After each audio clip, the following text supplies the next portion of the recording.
Let's continue our study of the wisdom contained within Confucius's Analects, a timeless collection of teachings and philosophical insights. The Analects of Confucius, as is widely known and acknowledged by everyone, is a foundational and highly influential philosophical text that originated from a period of over 2.5 millennia ago, created by the revered Confucius, whom people widely regard as a truly great sage. His truly unique way of composing these profound and significant teachings is also different how works are composed today. Conversations he had with disciples, recorded by later generations. So within this text, there isn't a particularly clear or distinct categorization, although it is indeed divided into 20 chapters. In fact, many of the teachings within it are just like what we talk about in Buddhism, like the treasures in a king's treasury, all sorts of many precious gems. So whether it's the valuable teachings presented here or the insightful questions and their comprehensive answers, all of these contributions were carefully recorded in various distinct places by a multitude of different people. It's quite very similar indeed to our Udānavarga Sutra. Actually, as for the Udānavarga Sutra, it was also the Buddha in different places. When he saw different disciples, when different things happened, the Buddha would speak quite spontaneously, moved by the specific circumstances. Some were also spoken in the form of questions and answers, although according to the general definition in our Buddhist scriptures, they are considered self-spoken sections. As for the self-spoken sections, no one asks. The Buddha speaks on his own. But in fact, when we look at a few commentaries, they are not entirely self-spoken, are they? Truly, after all. Most of them should be self-spoken sections, but some of them are questions asked by different disciples. The Buddha, according to the different situations and the different sentient beings, would teach them using this particular kind of verse as a specific form of instruction. So, in a certain and very real sense, our esteemed Confucian Analects and the venerable Buddhist Udāna Sutra also share notable similarities. The commonality is that when presented in front of various individuals in many different places performing various distinct things, the profound teachings are truly always given according to diverse and unique cultures. This is the common ground. Now, as for the differences, perhaps most of Confucius's profound and influential teachings are primarily directed toward the common people and their everyday matters of our complex and intricate human world. He basically never explicitly mentioned any specific future liberation, and even situations concerning the afterlife are mentioned very rarely and only in passing. Moreover, what he talked about was only human affairs, except for a very few references to non-humans or spirits and deities. Apart from these exceptions, basically everything is about our human world, spoken from the perspective of this kind of culture and concept. So we also shouldn't abandon our own tradition's most precious teachings. Just because Confucius's Analects are excellent, we really shouldn't do that at all either. That particular action would certainly not be reasonable or acceptable. Now, let's continue discussing. Because there isn't really any so-called structured outline here, the primary and most significant focus here is indeed the Ba-yi chapter. Everyone's current status. Everyone's social class is different. For example, in India, there are also just 4 caste levels. The distinctions are especially clear, and it remains this way even to this day. It is still very much like this even now. So in this particular chapter here, the main topic being discussed is the differences between people. Actually, whether it's in countries like India or China, there have always been distinct social classes among people, leading to intricate classifications of rank and status within society, and each individual person with their own unique position and often predetermined different class has different standards. It's basically still the very same indeed nowadays, isn't that right? Even though we are all human in this world, there are teams of doctors in society, teams of police officers, and teams of scholars, and teams of teachers. Each person has their own identity. This comprehensively includes our vibrant Buddhist community as well. The global Buddhist community nowadays, encompassing diverse and significant places like the culturally rich nation of Thailand and the serene kingdom of Bhutan. In those Buddhist countries especially, how do they truly refer to monastics? They profoundly believe that monastics are dedicated professionals whose primary vocation is to dispel the confusion and suffering in people's inner hearts. This is how they define monastics. It's not like in some other places where monastics are always seen as something quite different, or indeed truly regarded as, how exactly should I put it, sometimes whenever a monastic actually does something, it gets blown out of proportion, as if it was originally a very minor matter. But just because it involves a monastic, the story gets exaggerated or made into a big deal out of something small. This kind of situation is quite common. But in places like Bhutan, they regard the ordained Sangha, including the king himself. For example, the current fifth king, he also, on various significant occasions, whether abroad or at home, he often says that monastics are actually dedicated professionals who truly help to relieve the suffering and distress in people's hearts. That is precisely how he defines their essential role. So in every single place the rules and traditions are quite different, even when the king or queen celebrates their own royal birthday, or during significant major festivals, it is necessary to have some eminent monks and great masters. They all participate.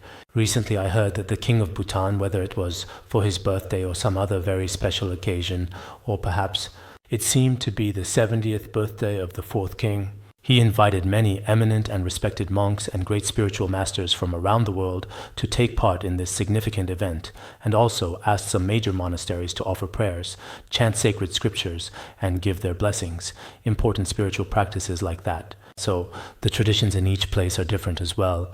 But in Confucius' historical time, perhaps it was more profoundly about emphasizing the basic conditions of being a person. Sometimes when we look at it, it seems like studying these things is really boring. Even when I'm preparing lessons sometimes, I feel a little bit like, you see, just now, right now, when we were actually making prostrations, there was a statue of Confucius in front of us, and when we started to prostrate, it felt like we were indeed bowing down to him, which is a little bit strange, but sometimes we still absolutely need to approach it with how exactly should I say this? If we approach this with a more tolerant attitude, then honestly there's really nothing to worry about.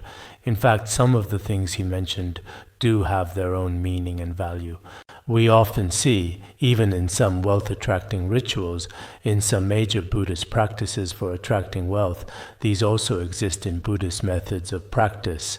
But some scholars say he was, while others say he wasn't. No matter what, Confucius should be considered a remarkable scholar. If he is also a manifestation of a Buddha or Bodhisattva, there's absolutely nothing wrong with that either. So now we truly treat him as a kind of, how exactly should I put it, We're not followers of Confucianism either. But still, from a comprehensive academic perspective, we are just beginning to study and understand it, aren't we? Anyway, today I saw many of you making prostrations.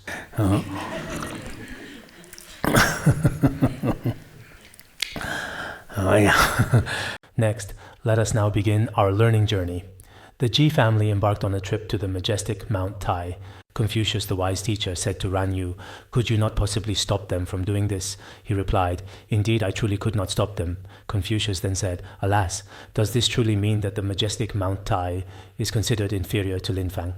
This is the exact passage we are referring to, isn't it? So, as for this particular passage, actually, I wonder, did we happen to mention this earlier in our discussion? There's someone called Ji Shi. He was also a prominent minister in his community. At that specific historical period, he was considered a relatively powerful and influential figure within the state of Lu. He was quite wealthy and possessed substantial resources, but his social and political status was not as elevated or prestigious as that of the Son of Heaven, the various feudal lords, or the reigning kings. Not that high, but he should have actually been a very mid-level official position, a person of rather moderate standing.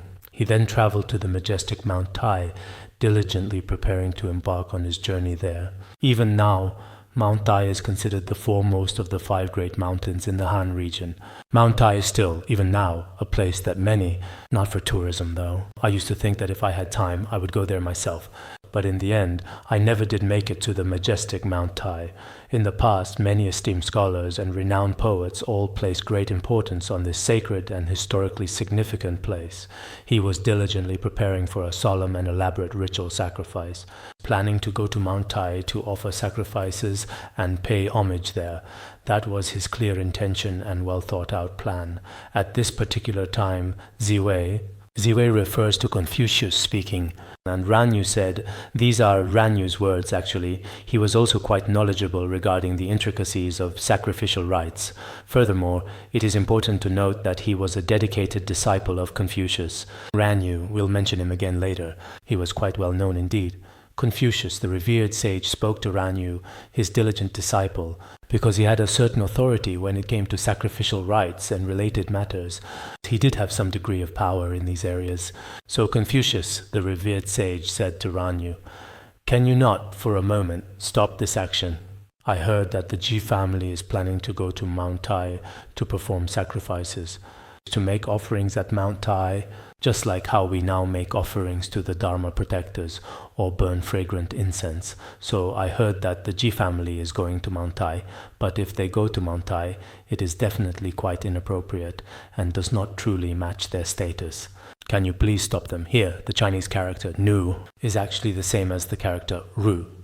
Ru with the water radical. So here, it shouldn't be read as nu, but as ru. Can you not stop this? Can you bring him back and stop him from going? Can you try to intervene and save the situation? It's for this very reason. Let me explain this to everyone present here as well. In ancient historical times, for example, if the Son of Heaven went to a certain sacred and truly revered mountain, it would without a doubt be the most highest ranking one indeed. If a feudal lord went, they might go to a mid-level sacred mountain. Although this isn't very clear in historical records, according to ancient texts, it should be like this. If ordinary people, commoners, went, they might have some small local mountains, and it was acceptable for them to perform sacrifices and worship there. But in principle, as I just mentioned, as for the Ji family, their status was simply not high enough. If they went, it would be overstepping their rank. If they went, it would be crossing the line too much. So, because Confucius had a special status, he didn't come forward himself to speak. On the surface, it might seem like, why did Confucius insist on putting Ranyu in the middle? But in reality, because of Confucius's status at the time, he was basically like a religious figure today, or like a respected scholar. So, if he were to go directly to speak to the esteemed Ji family, on the surface, it would seem acceptable, but in reality he didn't go in person. Instead, he spoke to Ranyu, who was specifically in charge of the rituals, and indeed asked, "Can you persuade him not to go? Because if he did go, since Mount Tai was reserved only for the Son of Heaven or the feudal lords, it would be entirely appropriate for them to go given their significant status. But if the Ji family were to go, that would be completely and utterly unreasonable. It would be like a minor official attempting to enter special venues that were reserved exclusively for the king or the reigning monarch. If he were to go there, everyone would undoubtedly laugh at him. It would also be detrimental to himself." So what did he try to do? He tried to persuade Ranyu, asking if he could stop it. He specifically and strongly wanted the Ji family not to go to Mount Tai to perform the important and sacred ritual. Doing this would undermine your status and identity, which isn't really appropriate or in line with your position. However, Ranyu still responded by saying it couldn't be done, and that was how Ranyu answered Confucius at that moment, saying, I really can't do it. Why couldn't he? Because the Ji family is actually Ranyu's superior, if Ranyu tries to tell him not to go, he likely wouldn't listen since Ji is his leader. This means Ranyu doesn't really have the authority to influence his decision. On the other hand, if things went wrong, it's very likely that Ranyu would lose his official position. He might have been a local official, or the equivalent of what we now call a high-ranking bureau chief or something similar. He definitely couldn't afford to offend his superior at all. He didn't dare to go against him in any way. When he said he couldn't, he simply chose not to go. At that moment, Confucius responded with emotion, saying, "Alas, did anyone ever suggest that Mount Tai is not as great as Linfang? How sad, how truly lamentable and sorrowful this is. He was expressing a sense of lament. At that time, these were words of sorrow. In fact, Mount Tai is truly... Here, he only mentions Mount Tai. When he says Mount Tai, in reality, he means the mountain god of Mount Tai. It seems here, at first glance, as if it's just Mount Tai, but actually it's truly referring to the revered and powerful mountain god of Mount Tai. Could it be that the mountain god of Mount Tai is inferior to Lin Fang? We've encountered Lin Fang before, haven't we? He was the one who specifically asked Confucius about the essence of ritual, because when it comes to ritual, Lin Fang actually had a certain significant level of study in this particular area. He had some expertise and understood rituals quite well. And now, as for Confucius, he didn't answer Ran Yu directly on this particular matter. He didn't answer this specific question at all. Instead, he approached it from quite another angle. Could it be that the mountain god of Mount Tai, isn't he even as good as Lin Fang, a person of notable character? What this truly means is, the esteemed mountain god of Mount Tai, if he were to act in such a profoundly transgressive and disrespectful way, wouldn't he inevitably be subjected to appropriate punishment? Doesn't he truly understand? So in this particular context, sometimes it seems as if Confucius does not acknowledge, apart from material things, apart from humans, anything non-human like ghosts and spirits, he doesn't acknowledge these things. Some prominent scholars also frequently say, if you truly don't fully understand life, then how can you possibly understand death? Some people ask what happens after death, but Confucius always avoided the question. He would say that we don't even understand life yet, how to know about death. He had answered this way before. With this kind of answer, it seems Confucius only acknowledged phenomena visible to the eyes and things beyond, hidden things like ghosts, spirits, or even past and future lives. He didn't acknowledge these things. Such interpretations exist, but here, in fact, Confucius not only acknowledged humans, he also acknowledged mountain gods, earth gods, and water gods, as well as those deities that we cannot see with our eyes. He did recognize these hidden spirits behind everything. There's a saying, 3 feet above your head there are spirits. This is something that the wise ancients used to frequently articulate and firmly believe. Basically, entirely apart from what we mere humans can readily perceive with our limited senses, there undeniably exists a truly profound and utterly indescribable spiritual entity or presence. So in this particular and very significant context, on the one hand, what is mainly being explained here, actually in Confucius's time, the ancients were in a way truly, quite indirectly indeed, acknowledging that besides us humans and other sentient beings, there is another hidden realm, much like in the sacred Mount Tai or other majestic mountains, where there truly exists a kind of powerful mountain god. As for these mountain gods, indeed they have existed from ancient times, stretching all the way to the present day. Earth gods undeniably exist, and so too do water gods. However, some young people among us may perhaps think that, apart from what we genuinely experience and observe in our everyday daily lives, there is probably not much more that is truly profound, deeply significant, or inherently secretive and mysterious. This is actually a rather sad situation. This includes our current situation in Tibet as well. For example, in every region of Tibet, there are indeed earth gods and powerful protector deities. In every single place, there are also numerous incense offerings, along with offerings to the revered mountain gods and the essential water gods. This kind of tradition has continued up to the present day. Now, in some relevant government departments, some individuals say that incense offerings are considered religious activities and the like, while others say they are not considered religious activities. But regardless of how it is classified, there is this kind of practice in people's traditions, a long-standing tradition of making offerings or sacrifices. As for this particular tradition nowadays, some prominent scholars and many young people genuinely believe that it is merely an outdated, ancient way of thinking, just a kind of ritual and a common custom. In reality, they think it does not have any truly essential or fundamental meaning. Actually, this is quite an unreasonable, indeed an anomalous phenomenon. Because we humans only acknowledge what is right in front of us, whether it's a lot of dark matter or mysterious things, if we don't acknowledge them, we might miss out. This is actually a particularly narrow-minded phenomenon.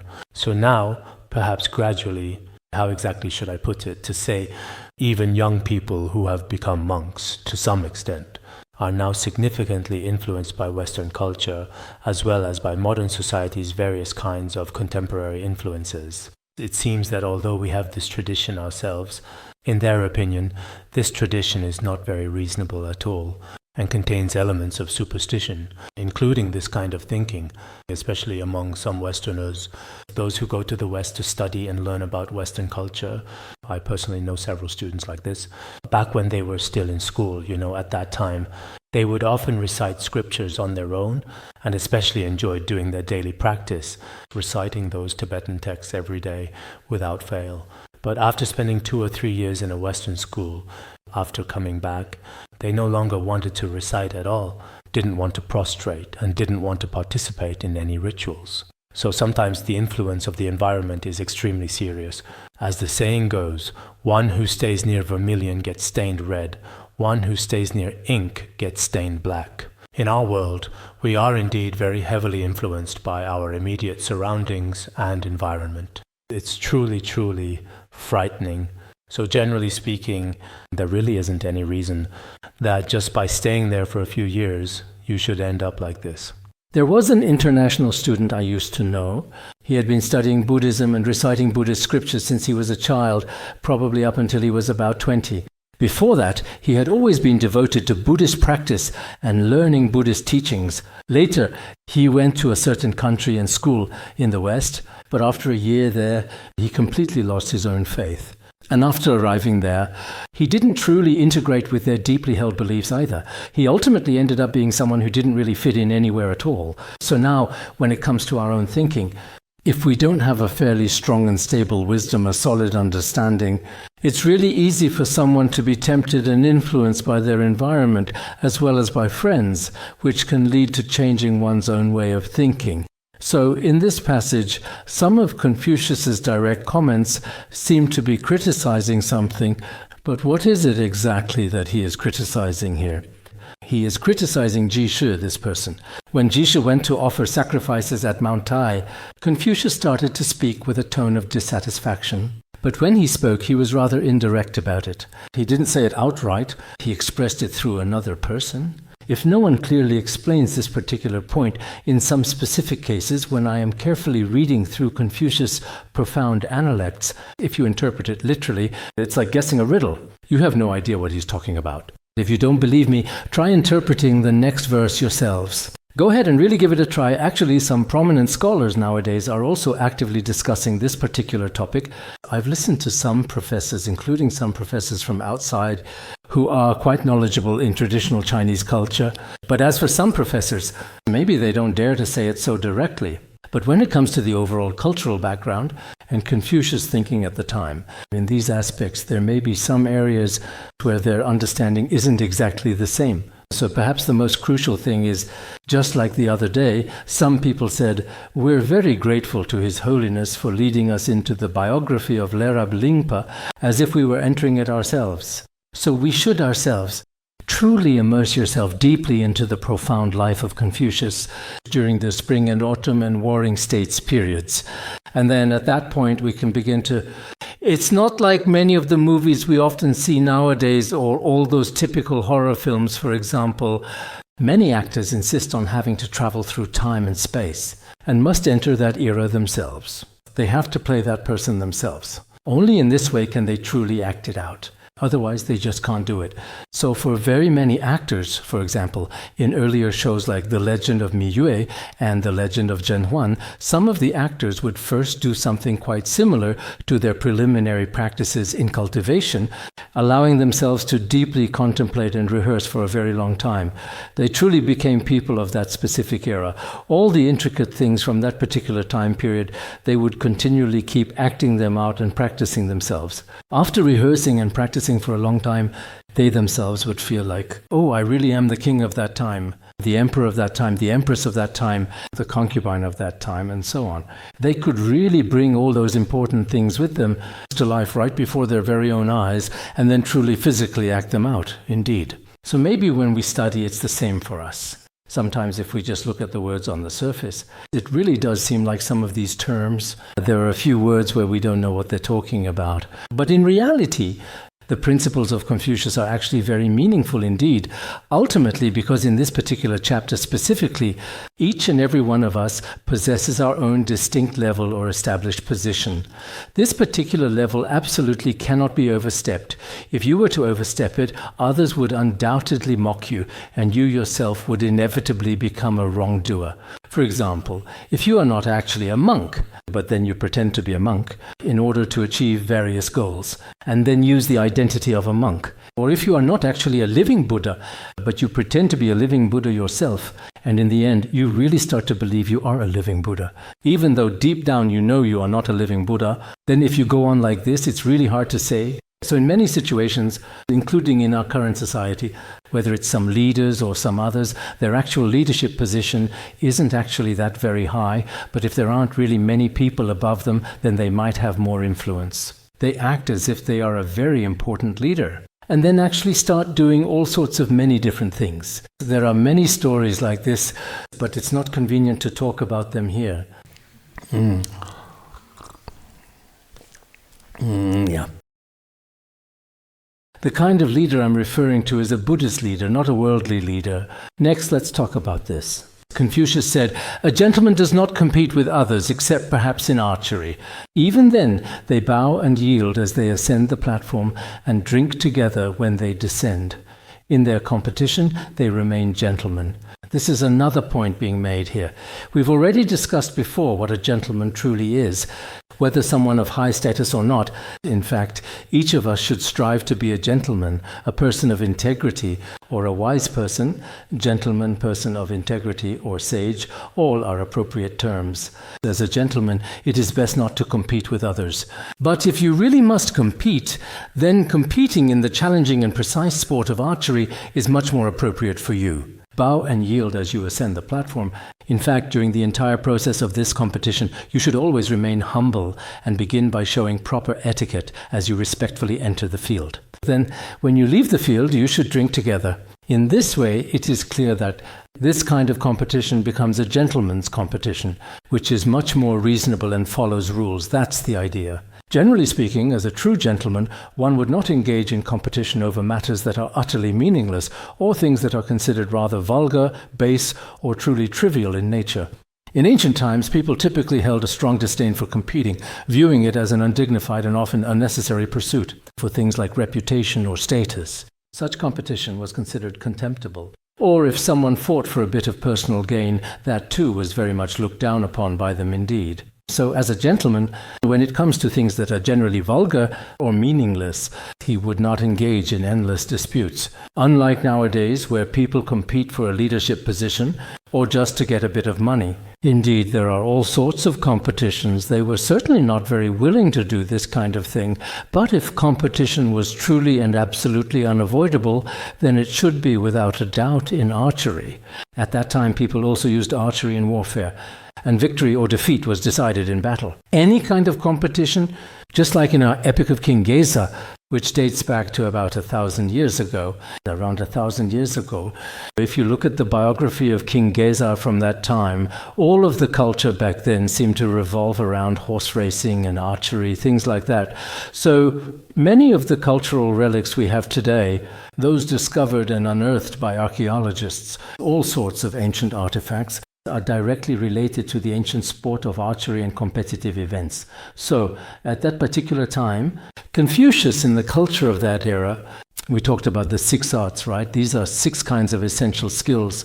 Rites, which encompass various ceremonial practices and traditional customs, music, including its diverse forms and instruments, and archery, a skill involving the use of a bow and arrow. This also included charioteering, which specifically refers to the ancient practice of driving a chariot, as well as fundamental skills such as reading and mathematics. These are indeed the renowned 6 arts, right? The 6 arts, as they were profoundly described and practiced in ancient times, were indeed the very core of all culture. Especially during the significant era of the Zhou kings back then, just like what we now call the 5 great treatises, all kinds of cultural knowledge in the world were originally explained according to the era people lived in. At that time, the 6 arts were regarded as very important. Among these 6 arts, archery was especially valued and given a special significance. Archery represents the way of benevolence. As for archery itself, it was considered the most essential path within benevolence. That was how it was at the time. Actually, for example, in our society today, indeed it is evident that many people compare cars or compete over all sorts of other worldly possessions. But back then, it was more about who was truly better at the ancient skill of archery. Even when we carefully read the Buddha's biography, indeed, archery was often practiced. It was also a part of the culture at that time, including even when competing with Devadatta and also when competing with other princes. It was all accomplished through the art of archery. So what Confucius truly meant was that, generally speaking, a true gentleman does not compete with others. Indeed, he has absolutely nothing to fight over. But if there is to be any competition at all, it should most certainly be in the noble art of archery. And even then, one must be courteous during archery. When stepping onto the field, they would bow to each other. It seems that in ancient times, the way to show respect was to bow like this to each other. Perhaps this was the custom in China, and maybe it was the same in India as well. Nowadays, in many of our historical films, in many of them, including when painting portraits, many of these ceremonial gestures involve respectfully bowing to each other when coming up. Now, perhaps in some foreign countries, this might be a little different. In many social situations, people might warmly hug or firmly shake hands. Even in the modern combat sports or professional boxing, it's largely the same. When the competitors come up, they briefly shake hands. Sometimes that very moment, right after the initial handshake, is precisely when the actual fight unexpectedly starts. Sometimes they even start fighting before entering the ring. According to Confucius, you must not, when you step up, you should be polite, showing respect and courtesy to each other. This is truly practicing the ritual with genuine benevolence. You should always begin by humbly saluting each other, showing proper respect. When you actually start practicing archery, you will find it quite engaging. Once you arrive at the venue, you just compete according to the rules. Then when it's completely over and you leave the field, you drink together, have some good wine, and truly enjoy yourselves. It's not that just because you might have fought or whatever just now, you start to feel really, truly upset about it. It shouldn't be like that. If it is indeed like that, then this kind of competition, in fact, truly is the demeanor and a true bearing of a gentleman. It's the true conduct of a gentleman. So in this context, although it seems like it's just about archery and such, actually when ordinary people compete, it's really best not to contend over such very small and trivial matters. It's best not to compete over things that concern your own interests, including your own. Nowadays, many people start competing during elections. And in the competition, they insist on defeating the other side, insist on pushing the other side down. This is a kind of competition. But actually, this kind of competition is negative and incorrect. According to the meaning here, one should compete when it's appropriate to compete, but in more noble cultural aspects. It's okay to have some competition, that's necessary. However, in the future, competition may not necessarily be. We might compete through manners and such, especially now with the rise of artificial intelligence. All kinds of phenomena may potentially break through the established norm. Recently, wasn't there the female prime minister of Nepal? She's an interim prime minister, right? When she was indeed elected, it was extensively said that ChatGPT was thoroughly used to analyze the data. And among the final candidates, it was determined that this woman was quite good and that she might be truly able to win everyone's full support. In the past, voting was typically done in a rather different way, handled manually and through various means. But now it seems that whether it's correct or not, we don't know. Many scholars are also currently analyzing this. Maybe the result is good, or maybe it's actually not. Even with voting, even so, in the future there might be more cases like this. The same situation applies to the esteemed minister of Albania. Currently, an advanced artificial intelligence robot is actively serving in that significant position. In the foreseeable future, many significant competitions may not necessarily be exclusively between humans anymore. At the very beginning of the year, the prominent entrepreneur Elon Musk gathered a group of young people who were highly skilled in AI, a group of young people with an average age of about 20 years old, and brought them together. Then they thoroughly investigated the financial income and expenditure of various governmental departments across the entire country. In a very short period of time, they basically covered all the relevant departments within the United States. They managed to uncover the assets of many major figures. After these findings came out, it seems that some major problems arose. Many people perhaps caused quite a bit of chaos domestically, because all of this was done through artificial intelligence, combined with the truly brilliant and innovative brains of many young people like us, all working together, using commands and then data analysis. And after carefully analyzing the collected data, they meticulously tested the designated targets. And after conducting the tests, basically all the results started to come out.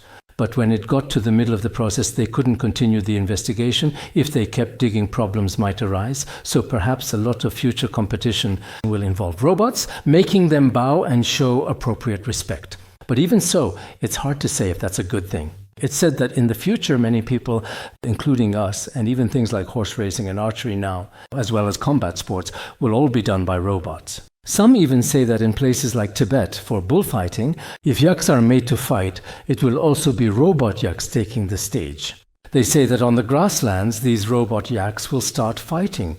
There are such claims. Maybe this will become reality, or maybe it won't.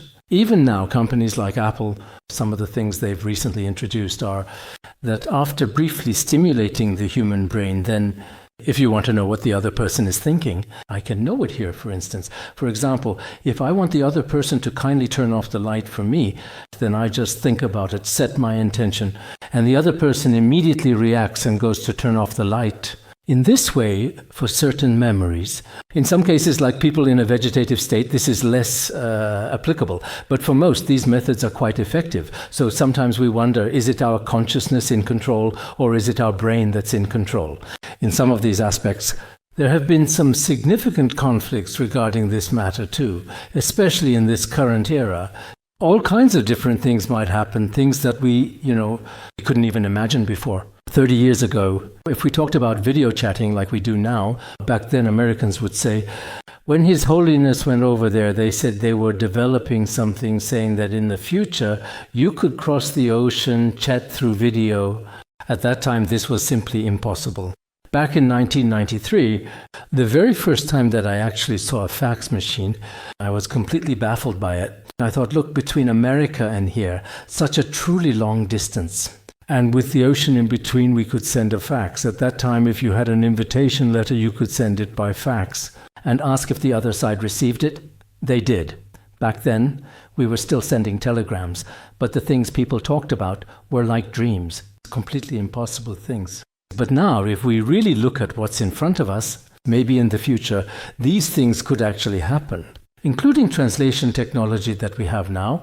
For example, I don't understand English and you don't understand Chinese, but if the two of us want to communicate, I can easily put on these comfortable headphones, set them to Chinese, so I can effectively communicate, and the sound I transmit directly to him, he hears it in English, and when I speak Chinese to him, it translates into English for him. He speaks to me in English, and I communicate back in Chinese.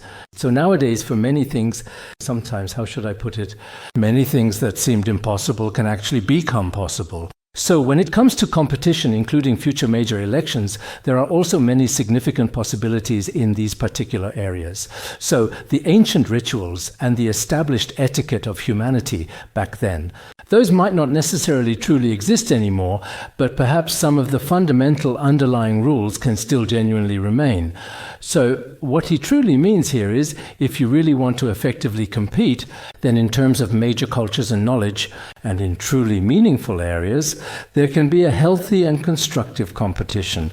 This healthy competition is actually quite reasonable and understandable. As it says in Laozi's Tao Te Ching, the highest good is like water. Water benefits all things and does not compete. This is what Laozi says in the Tao Te Ching. Water, you see, can truly nourish and benefit everything. Indeed, everything can be nourished and benefited by water. But as for water itself, no one ever competes with it. So the Buddha said, people in the world may compete with me, but I do not compete with them. That's why Confucius said, a gentleman does not compete. Isn't that the same idea? Even in today's world, there is some competition among people. In the past, Mercedes-Benz and BMW often fiercely competed with each other in many areas, particularly in various aspects of the automotive industry, such as luxury, performance, and technological innovation. The two of them were considered the best. So they've always been competitors. Later on, I think it was the CEO of Mercedes-Benz, or maybe an important shareholder, when he retired, his final words were something like this: "I am especially grateful to BMW for 40 years of competition. Today I insist on leaving our company here in a BMW." So, when he finally left the company, he didn't take a Mercedes. Instead, he ultimately left in a BMW. I've seen many stories like this before, and it's quite a common occurrence. But in reality, is it true? Sometimes it's hard to say for sure. Nowadays, it's an era of dazzling distractions. So sometimes when it comes to competition, it really can be quite polite and respectful indeed. Even when it comes to our exams, it's a form of competition. But even if you do well on the exam, you shouldn't get overly proud or arrogant. That's how I see it. After all, it's just within a small group of people. Being first place in such a small group isn't really a big deal. And if you come in last, you really shouldn't feel sad at all either. Like, now I have no hope left. In this brief human life, there will always be people better than you and people worse off than you. There are people who didn't even take the exam. Among those who took the exam, I came in last. But among those who didn't take the exam, maybe I'm actually the first. So sometimes we can find balance in our mindset from both perspectives. I once saw in the news there was a Chinese student who initially started competing with a talented student from another country while in the competition. In the first round of it, the Chinese student unfortunately lost the match. After losing the competition, he cried and was really quite upset because there were 3 rounds in total. In the second and third rounds, he was hoping for a comeback. The student from the other country lost. The Chinese student won decisively, and after winning, he kept smiling happily, just kept laughing.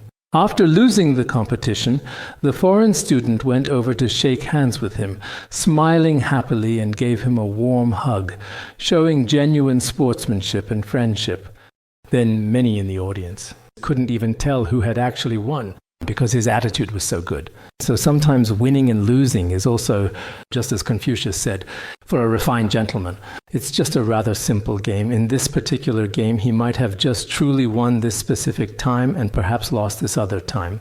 Recently, I saw the female Prime Minister of Thailand because she has stepped down. Impermanence.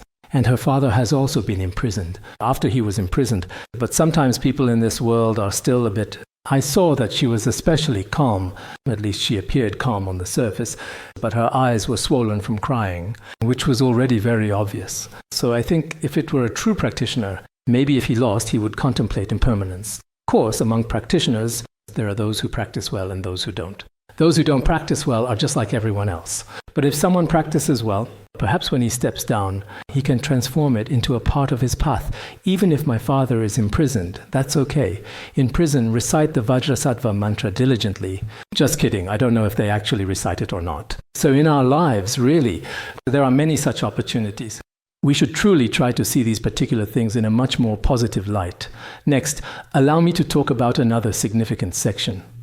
Zixia thoughtfully asked, "Her skillful smile is indeed quite charming. Her beautiful eyes gracefully glance about, and plainness truly makes for brilliance. What exactly does this profound statement mean?" The following is another kind of answer as well. That Zixia was apparently someone who was indeed 44 years younger than Confucius, the revered philosopher. He was a disciple who was more rigorous and meticulous in the humanities. Then he thoughtfully asked Confucius a profound question. It was about poetics, a question from the Book of Songs. He quoted, "Her skillful smile is charming," and the she at the end is a modal particle. A question mark, right? Is that how it is? Maybe the character qi, as often appears in classical Chinese, here he says her skillful smile is charming. Actually, in the Book of Songs, in poetics, it describes a beautiful woman. When describing a beautiful woman, her smile is especially beautiful and captivating, truly a delightful sight. First, it talks about how her smile is very delightful, radiating warmth and joy. The second line is, her beautiful eyes glance gracefully. Her eyes are also extremely beautiful, sparkling with an inner light and expressing a profound depth, with clear distinction between black and white, especially expressive and enchanting. Truly wonderful. Her eyes are also very beautiful. Actually, this should be from the Book of Songs. From what I see, there seem to be only these 2 lines in the Book of Songs. The next line is, plainness serves as brilliance. Plainness here specifically refers to, for example, when we paint, at the very beginning, there is a baseboard. And when you start painting, you will notice a sheet of white paper underneath. This sheet is called the base paper, or sometimes referred to as drawing paper. On the pristine foundation of the plain paper, there are now vibrant and colorful patterns. This visually rich imagery profoundly signifies the act of painting truly beautiful and intricate images onto a previously blank and white background. So what exactly are these 3 issues about? That is, what do they mean? He asks, in poetics, there is a truly wonderful and captivating smile, beautiful, lovely eyes that sparkle with life, and the visually appealing patterns adorning the base paper, creating a truly delightful aesthetic. What exactly are these like? If we were asked, maybe we wouldn't necessarily be able to answer, because in the Book of Songs, what kind of poetics are there? Just like in our Tibetan poetics, there are all kinds of praises for beautiful women. Praises for the moon, for flowers, for the grasslands, and so on. At that time, he deliberately drew from poetics. Actually, he himself was also a scholar, a poet. He carefully took a significant passage directly from the ancient Book of Songs, and another passage from a different book, and carefully brought these 2 significant passages to respectfully ask Confucius. When he thoughtfully asked Confucius, Confucius wisely said, "Indeed, painting truly comes after the plain, unadorned silk." When he had answered, it seemed that in his just explanation, first, it is essential that there should be a pristine white base, carefully applied, and only then can you confidently proceed to paint on top of it. Confucius's insightful answer to him, delivered with remarkable wisdom, was indeed rather clever and thought-provoking. What did he mean by that? He meant, weren't there just 2 questions? One was that the appearance of a beautiful woman is very attractive, but what does this actually mean? And then, when we carefully paint, there is first a foundational base, a plain, simple background. So what exactly is this base really like? But at this point, Confucius indeed used the very same example to answer him directly. How exactly did he respond? He clearly meant that first and foremost, you must have a solid foundation. Only after you have established this foundation can you truly begin to paint. This, in essence, is a fundamental law of nature. So what he was directly saying is that if you truly and indeed want to paint, you should first meticulously and carefully prepare the base properly.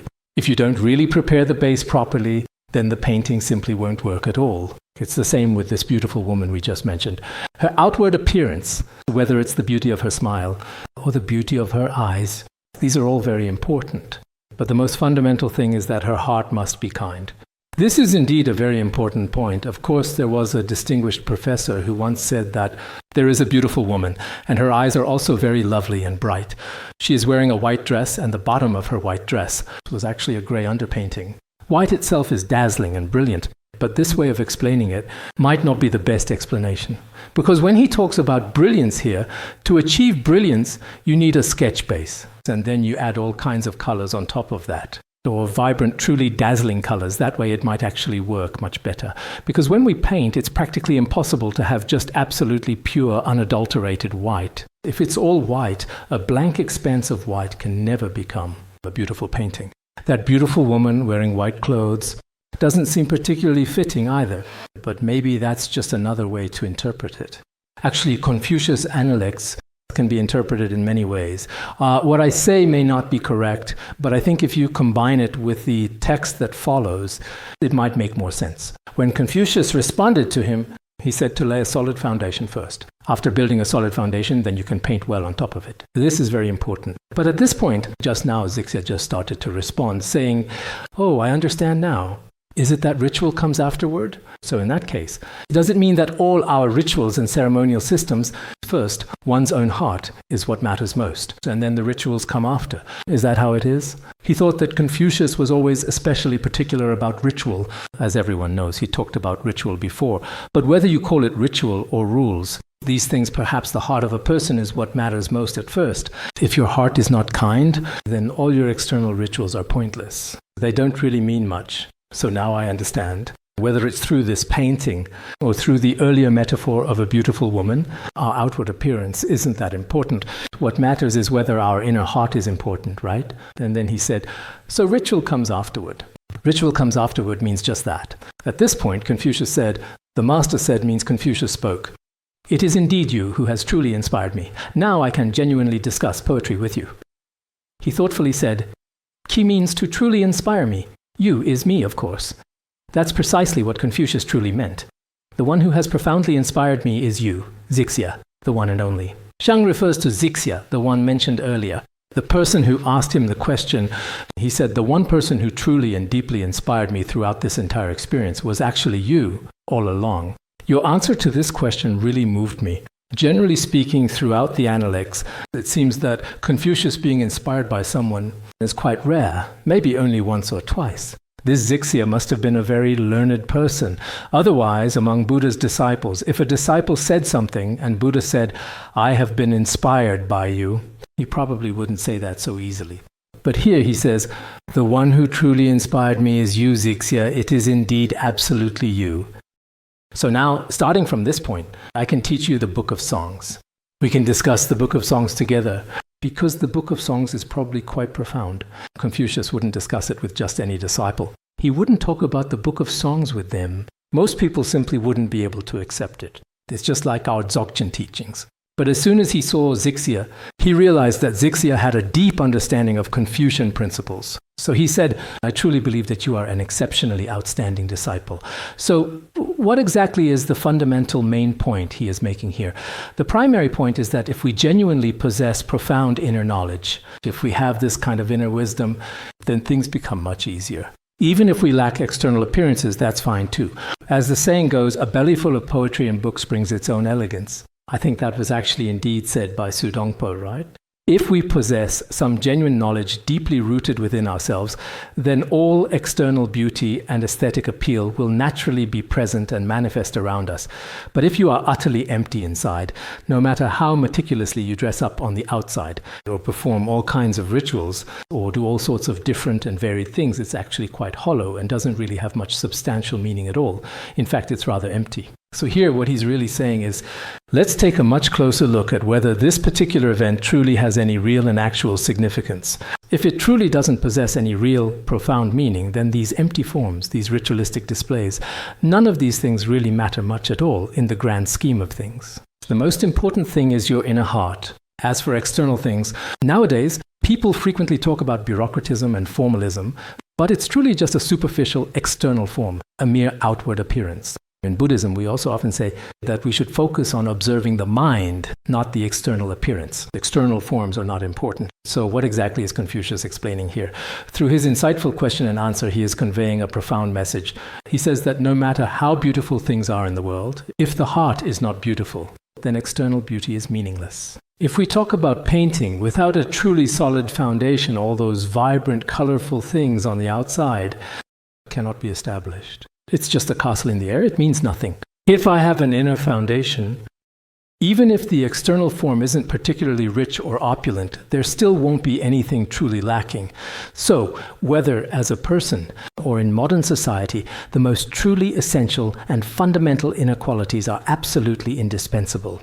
This profound and overarching principle is precisely what is being thoroughly explained. Now, the next line, Confucius said, I can speak about the rights of the Xia dynasty, but there is not enough evidence in Qi.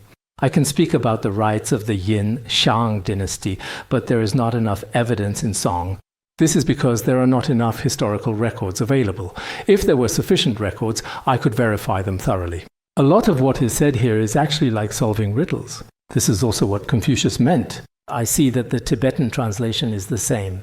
The Tibetan translation is actually quite good. They managed to translate it well, but it's translated. I asked a Khenpo to read it. I asked, how would you explain this? He could read it, but even in the Tibetan language, he would just simply read it aloud, word for word, without offering any further explanation. Then I asked, what does it mean? Take a guess. He said, this really is like a riddle. Here, Confucius says, I can speak about the rights of the Xia, referring to the Xia and Shang dynasties. The Xia, Shang, and Zhou dynasties, each of these dynasties, the earliest was the Xia dynasty. During the Xia dynasty, as for their rituals, Confucius once said that he could indeed quite well explain them. He said he could talk about the rituals of the Xia dynasty. Indeed, Confucius was a scholar who did research. He understood history, geography. He understood everything. Indeed, according to what people said at the time, maybe he wasn't as all-knowing as the Buddha. But in reality, when it came to rules and regulations, including past history, rituals, he understood it all. He said this because there was a long period between them. The rituals of the Xia dynasty, as Confucius, I understand them all completely. I can also explain them, but unfortunately, after the Xia dynasty ended, there was immediately the state of Qi. The king and ministers of the state of Qi were not up to the task. So, the rich heritage of the ancient Xia dynasty was not truly passed on to subsequent generations. Their culture, along with many of their significant rituals and traditions, were simply not inherited by subsequent generations. That's why Qi is not sufficient as evidence. The people of Qi did not in fact bear witness to it, nor did they truly see it. They didn't continue it. It's really a pity. So as Confucius, I understand the culture of the Xia dynasty, but the people who came after did not carry it on. So there was nothing I could do about it. That's the first part. Then it says, as for the rights of the yin, I can speak, but song is not sufficient. It's the same situation. Yin, as we mentioned before, refers to the Shang dynasty. I also know the rituals of the Shang dynasty. I can talk about them. Confucius knew about them. But after the Yin dynasty was over, a country called Song appeared. Yet the king of Song and his relatives too did not succeed in inheriting or preserving what had been passed down before. They also did not bear witness to it. They didn't actually preserve it either.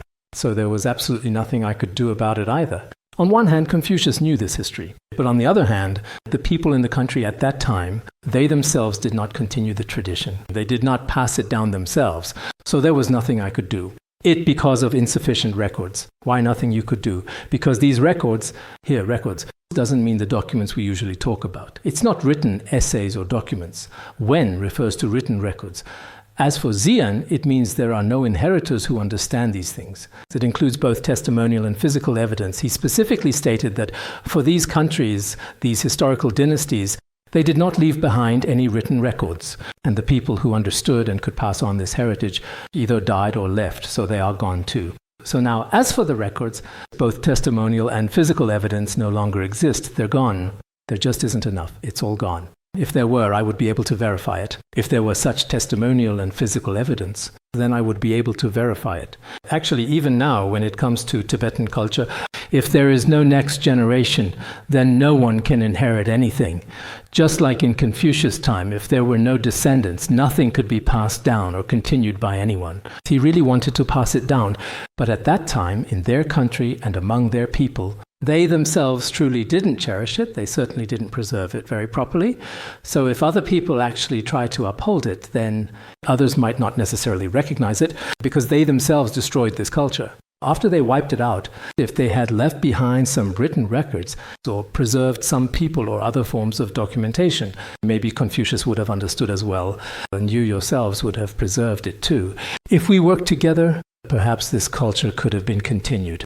But if there is no evidence left of this culture at all, if nothing remains, even though Confucius understood it well, there would be nothing he could do. So in this case, for example, when it comes to the transmission of Buddhism, if we Buddhists ourselves, truly our own, do not pass down the tradition adequately well, then even when the time comes, if there are people who truly understand the Dharma and they want to inherit our Buddhist lineage, they won't be able to do it because the Dharma's transmission has already been broken by us. If we've broken it, nothing can be done. In the same way, some aspects of our ethnic culture, if we do not inherit them ourselves, if we do not preserve them ourselves, then in such a case, even if there are people who truly understand our culture who come, there really is absolutely no way to genuinely continue it.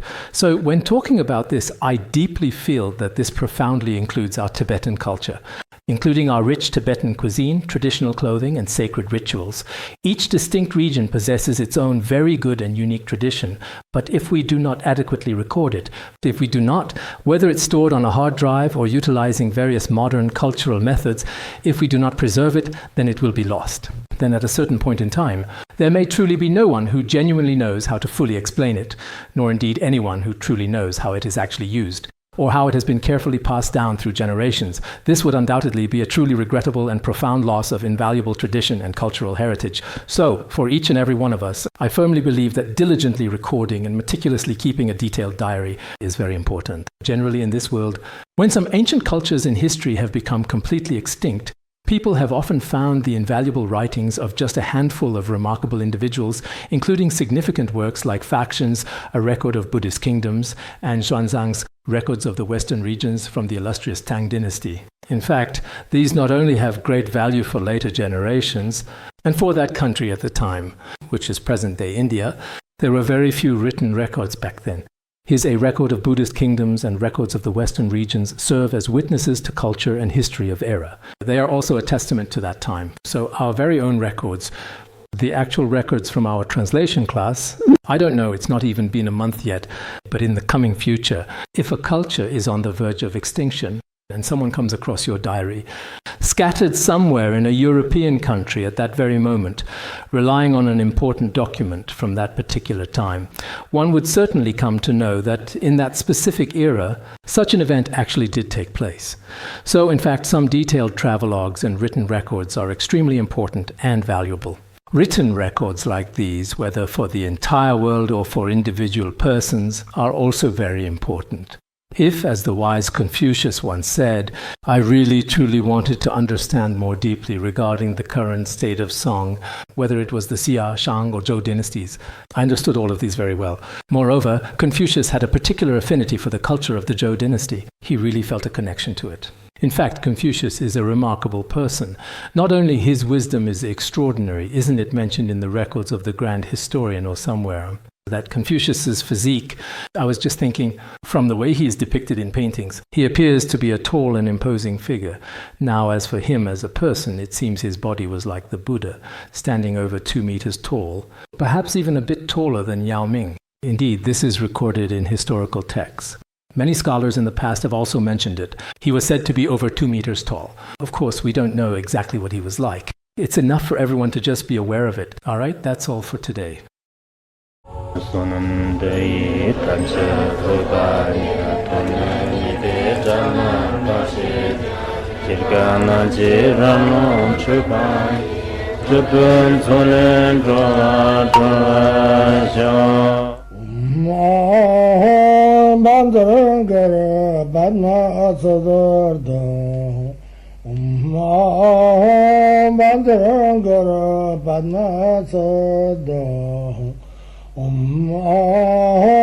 Bandara Banma Sadar